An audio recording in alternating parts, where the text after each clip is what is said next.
Assalamualaikum warahmatullahi wabarakatuh. Terima kasih atas kesempatan yang telah diberikan. Di sini saya akan menjelaskan chapter 4 mengenai pendirian dan keanggotaan koperasi.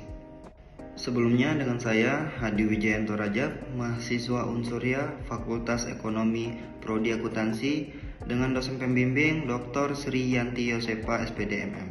Selanjutnya di sini saya akan menjelaskan mengenai pendahuluan. Koperasi adalah suku guru perekonomian Indonesia, maka keberadaan dan eksistensinya dijamin oleh undang-undang.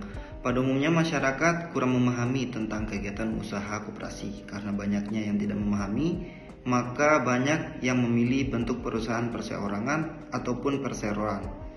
Maka dari itu, di sini saya akan membahas tentang hal-hal yang perlu dipahami oleh masyarakat berkaitan dengan pendirian koperasi, serta langkah-langkah dalam pendirian koperasi itu sendiri. Hal-hal yang harus diperhatikan dalam mendirikan koperasi. Yang pertama, tidak adanya manfaat dari koperasi yang didirikan jika para pendiri koperasi tidak mengetahui berbagai persoalan pokok tentang koperasi pada umumnya. Yang kedua, walaupun koperasi dimulai dengan 20 orang, namun harus diusahakan sehingga koperasi dapat menerima anggota-anggota baru secara sukarela dan terbuka.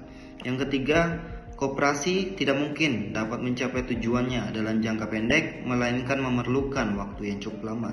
Yang keempat, pembinaan koperasi di Indonesia sebagian merupakan tanggung jawab pemerintah. Walaupun demikian, koperasi tetap milik para anggotanya. Di sini saya akan menjelaskan mengenai langkah pendirian koperasi. Ada 6 langkah. Yang pertama, mengadakan pertemuan pendahuluan. Yang kedua, mengadakan penelitian mengenai lingkungan daerah kerja koperasi. Yang ketiga, menghubungi kantor departemen koperasi setempat. Yang keempat, membentuk panitia pendiri koperasi yang bertugas mempersiapkan AD dan ART. Yang kelima, mengadakan rapat pertemuan koperasi untuk memilih pengurus, pengawas, dan menetapkan AD dan ART. Yang keenam, mengajukan permohonan status badan hukum koperasi. Yang pertama dalam langkah pendirian koperasi, yakni mengadakan pertemuan pendahuluan. Pertemuan orang-orang yang mempunyai pengetahuan dan pengalaman di bidang koperasi serta mempunyai pengaruh yang cukup besar dalam kehidupan masyarakat untuk mendirikan koperasi. Yang kedua, meneliti lingkungan daerah kerja koperasi. Tujuan meneliti lingkungan daerah kerja koperasi adalah untuk mengidentifikasi masalah sosial ekonomi yang terdapat pada daerah kerja tersebut. Hal-hal yang wajib diteliti pada lingkungan.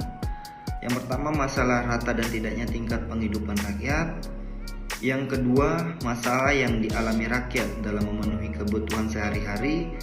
Prioritas pemecahannya, bentuk dan jenis koperasi yang perlu didirikan. Yang ketiga, masalah hambatan yang timbul dapat merintangi pembentukan koperasi. Yang keempat, masalah pernah atau belumnya koperasi didirikan di daerah kerja tersebut dan faktor yang menyebabkan kegagalan koperasi tersebut. Untuk calon anggota, yang pertama, apakah para calon anggota koperasi mampu memenuhi persyaratan? Yang kedua, apakah kemampuan produksi anggota koperasi bisa memenuhi syarat untuk menjamin kelancaran usaha? Yang ketiga, apakah tingkat hidup dan tingkat pendidikan para calon anggota yang akan bergabung memungkinkan dimintanya bantuan modal dan tenaga? Selanjutnya, menghubungi kantor Departemen Koperasi dan PKM. Yang pertama, yakni menjelaskan dan menyampaikan hasil penelitian yang dilakukan oleh para pendiri koperasi tentang kekayaan usaha koperasi di wilayah tersebut.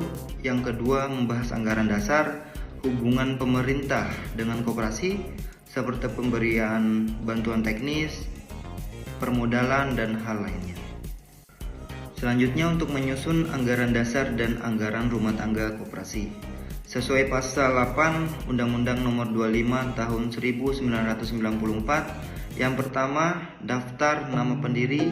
Yang kedua, nama dan tempat kedudukan koperasi. Yang ketiga, maksud, tujuan, dan bidang usaha koperasi. Yang keempat, ketentuan mengenai syarat keanggotaan, pembagian SHU, dan lain sebagainya. Poin selanjutnya, mengadakan rapat pembentukan koperasi. Yang dimaksud di sini, pengadaan kunjungan konsultasi kepada pejabat koperasi, para pendiri mempelajari pedoman anggaran dasar koperasi. Untuk poin selanjutnya, mendapatkan pengesahan Badan Hukum Koperasi. Yang dimaksud, pengesahan berdirinya koperasi diumumkan pada Berita Negara agar masyarakat dapat mengetahui berdirinya koperasi yang telah dilakukan. Anggaran dasar dan anggaran rumah tangga koperasi. Anggaran dasar dan anggaran rumah tangga adalah keseluruhan aturan yang mengatur secara langsung kehidupan koperasi dan hubungan antara koperasi dengan para anggotanya. Anggaran dasar adalah sebagai sumber tata tertib yang mengikat semua anggota baik secara sekarang maupun yang akan datang, baik bagi anggota lama maupun anggota yang baru. Sedangkan ART adalah sebagai dasar untuk pengelolaan koperasi.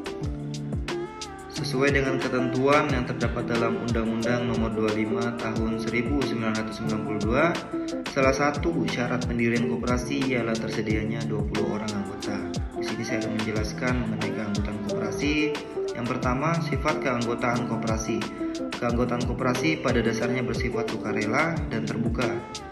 Sukarela di sini yakni setiap anggota koperasi mendaftarkan menjadi anggota koperasi berdasarkan atas kemauan sendiri.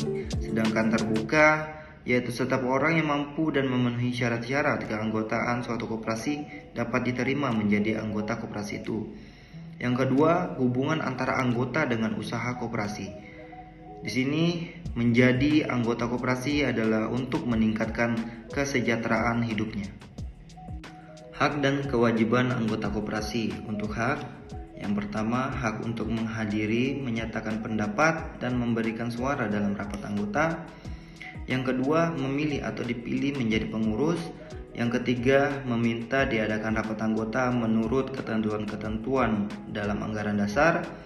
Yang keempat, menyatakan pendapat atau saran-saran kepada pengurus di luar rapat, baik diminta ataupun tidak diminta. Yang kelima, memanfaatkan koperasi dan mendapatkan pelayanan yang sama di antara sesama anggota. Yang keenam, mendapatkan keterangan mengenai perkembangan koperasi menurut ketentuan anggaran dasar. Untuk kewajiban, yang pertama, mematuhi anggaran dasar dan anggaran rumah tangga koperasi serta semua keputusan yang telah disepakati bersama dalam rapat anggota. Yang kedua, berpartisipasi pada usaha yang diselenggarakan oleh koperasi. Yang ketiga, memelihara kebersamaan berdasar atas asas kekeluargaan.